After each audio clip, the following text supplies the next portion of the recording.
తెదేపా వ్యవస్థాపకుడు ఎన్టీఆర్ 101వ జయంతి సందర్భంగా ఆయన కుటుంబ సభ్యులు, తెదేపా నేతలు ఆయనకు నివాళులర్పించారు. నగరంలోని ఎన్టీఆర్ ఘాట్ వద్ద ఆయన కుమారులు నందమూరి బాలకృష్ణ, నందమూరి రామకృష్ణ, తెదేపా సీనియర్ నేత బక్కని నరసింహులు తదితరులు అంజలి ఘటించారు. ఈ సందర్భంగా బాలకృష్ణ మాట్లాడుతూ ఎన్టీఆర్ సేవలను కొనియాడారు. ఎన్టీఆర్ అంటే ఒక శక్తి, తెలుగువారికి ఆయన ఆరాధ్య దైవం అని అన్నారు. సాధారణ రైతు కుటుంబంలో పుట్టిన ఎన్టీఆర్ తొలుత చదువుకే ప్రాధాన్యత ఇచ్చారని, ఆ తర్వాతే చిత్రరంగంలోకి వచ్చారని తెలిపారు. ఎన్టీఆర్ అంటే నటనకు విశ్వవిద్యాలయమని, సినీ రంగంలో మకుటం లేని మహారాజుగా వెలుగొందుతున్న సమయంలోనే రాజకీయాల్లోకి వచ్చారని గుర్తు చేశారు. ఒకే పందాలో వెళుతున్న రాజకీయాలను మార్చి ప్రజల్లో రాజకీయ చైతన్యం తీసుకొచ్చి తెలుగు జాతి ఆత్మగౌరవాన్ని చాటి చెప్పారన్నారు. ఎన్నో సంస్కరణలు తీసుకొచ్చి సంక్షేమ, అభివృద్ధి కార్యక్రమాలు చేపట్టారని, ఆయన పెట్టిన పథకాలనే ఇప్పుడు అన్ని పార్టీలు అవలంబిస్తున్నాయని బాలకృష్ణ అన్నారు.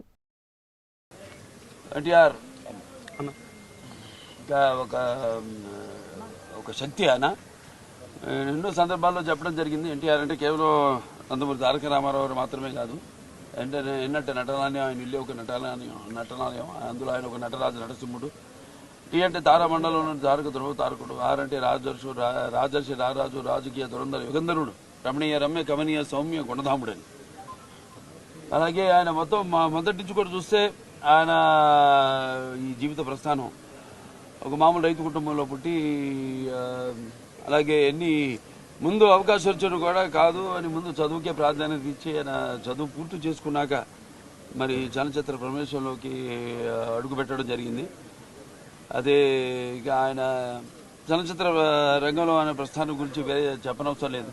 ఎన్టీఆర్ అంటే ఒక నటనకు నిర్వచనం, ఎన్టీఆర్ అంటే ఒక నవరసాలకు ఒక అలంకారం, ఎన్టీఆర్ అంటే నటనకు ఒక విశ్వవిద్యాలయం.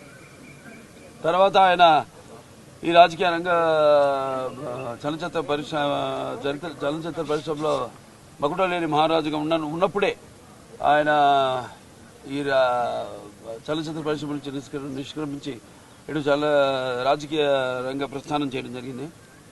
అలాగే ఆయన ఎన్టీఆర్ అంటే ఆ తర్వాత నవశకానికి ఒక ఆరంభ మంత్రం.